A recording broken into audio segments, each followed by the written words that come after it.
അപ്പോൾ കഴിവും പ്രാപ്തിയുമുള്ള ആളുകളുടെ കൂട്ടത്തിൽ ഏതാനും ചില ആളുകളാണ് സ്ഥാനാർത്ഥിയാവുക, മത്സരിക്കുക, ജയിക്കുക, MLA ആവുക, മന്ത്രിയാവുക എന്നൊക്കെയാണ് കാര്യങ്ങൾ സാധ്യത.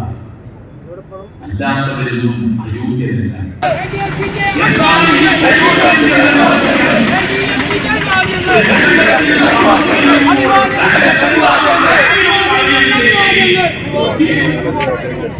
തിരിച്ചറിഞ്ഞ ഒരു കാര്യവും അത് പ്രിയപ്പെട്ടവരെ, നമ്മൾ ഓരോരുത്തരും പ്രവർത്തിക്കുന്നത് നാടിന് വേണ്ടിയാണ്, സമൂഹത്തിന് വേണ്ടിയാണ്. ശ്യാമള ടീച്ചർ മത്സരിക്കുന്നതും നാടിന് വേണ്ടിയാണ്. ശ്യാമള ടീച്ചർക്ക് ഒരു സ്ഥാനാർത്ഥിയാകാൻ പറ്റുമോ? കണ്ണൂർ ജില്ലയിൽ 2 വനിതകളെങ്കിലും മത്സരിക്കണം എന്ന് പൊതു തീരുമാനമെടുത്തപ്പോൾ പേരാവൂരിൽ ശൈലജ ടീച്ചറും തളിപ്പറമ്പിൽ ശ്യാമള ടീച്ചറും എന്ന തീരുമാനം എടുത്തത് കൂട്ടായിട്ടാണ്. കഴിഞ്ഞ 10-40 വർഷക്കാലത്തെ ജീവിത അനുഭവം, പ്രവർത്തന അനുഭവം, പൊതുപ്രവർത്തന അനുഭവം. ഹൈസ്കൂളിൽ നിന്ന് ആരംഭിക്കുന്നു വിദ്യാർത്ഥി സംഘടനാ പ്രവർത്തനം. അത് അടിയന്തരാവസ്ഥക്കാലത്ത് കോളേജിൽ എത്തിയപ്പോൾ അടിയന്തരാവസ്ഥയിൽ ജയിലിൽ കഴിഞ്ഞ കോടിയേരി ബാലകൃഷ്ണൻ അന്നത്തെ SFIയുടെ സംസ്ഥാന സെക്രട്ടറി ജയിലിൽ നിന്ന് മോചിതനായപ്പോ സ്വീകരിക്കാൻ എത്തിയവരുടെ കൂട്ടത്തിൽ ശ്യാമളയുണ്ട്. SFIയുടെ ജില്ലാ ജോയിന്റ് സെക്രട്ടറി, തുടർന്ന് DYFI ജില്ലാ കമ്മിറ്റി അംഗം. കോളേജിൽ പഠിക്കുമ്പോൾ വിദ്യാർത്ഥി യൂണിയന്റെ ഭാരവാഹിയായി തെരഞ്ഞെടുക്കപ്പെട്ടയാൾ, പിന്നീട് മഹിളാ അസോസിയേഷന്റെ നേതാവ്, കീഴൂരിലെ പഞ്ചായത്ത് കമ്മിറ്റിയുടെ സെക്രട്ടറി, സ്വന്തം നാട്ടിൽ നിന്ന് ആരംഭിച്ചു. പിന്നീട് അന്നത്തെ മട്ടന്നൂർ എഴുതിയ മട്ടന്നൂർ ഇവന്റിയും എല്ലാം ഉൾക്കൊള്ളുന്ന എഴുതിയ ആ എഴുതിയിലെ ജോയിന്റ് സെക്രട്ടറി, അന്ന് KK ശൈലജ ടീച്ചർ സെക്രട്ടറി ആയപ്പോൾ തൊട്ടടുത്തുണ്ടായിരുന്നു PK ശ്യാമള. അതിനെ തുടർന്നാണ് വീട്ടിൽ പോകുന്നത്. ശ്യാമള ടീച്ചറെ വിളിച്ച് ശൈലജ ടീച്ചർ പറഞ്ഞു, എന്റെ കൂടെ സഹപ്രവർത്തകയായിരുന്നു എനിക്കൊപ്പമുണ്ടായ ശ്യാമള. അങ്ങനെ BEd കഴിഞ്ഞപ്പോ വിവാഹാലോചന സ്വാഭാവികം. ഗോവിന്ദൻ മാസ്റ്റർ വിവാഹം കഴിച്ചു.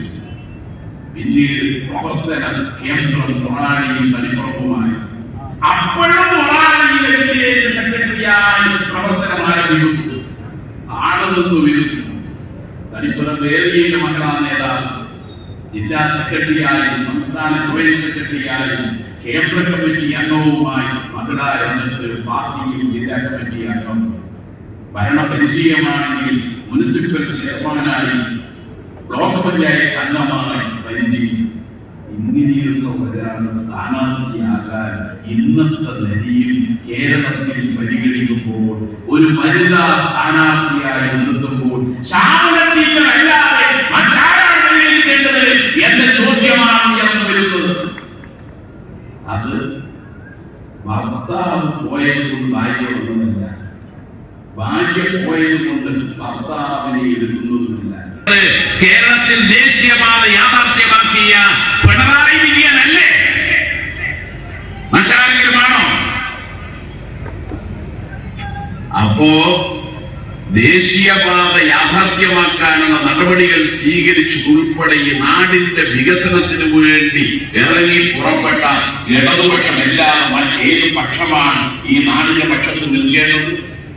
ഇതാണ് കൊല്ലം കൊടുത്തത് കേവലം 10,000 കോടി. ഉമ്മൻചാണ്ടി കൊടുത്തതുപോലെ കൊടുക്കാനാണെങ്കിൽ 10 കൊല്ലത്തേക്ക് 20,000 കോടി മതി. ഉമ്മൻചാണ്ടി കൊടുത്തതിന്റെ 9 ഇരട്ടി തുകയാണ് പെൻഷനായി കൊടുത്തത്. ഏകയാലിന് 32 മാസവും ഉമ്മൻചാണ്ടി 18 മാസവും കുടിശ്ശിക കൊടുത്തതുപോലെ, കുടിശ്ശികയാക്കിയതുപോലെ കുടിശ്ശികയില്ല.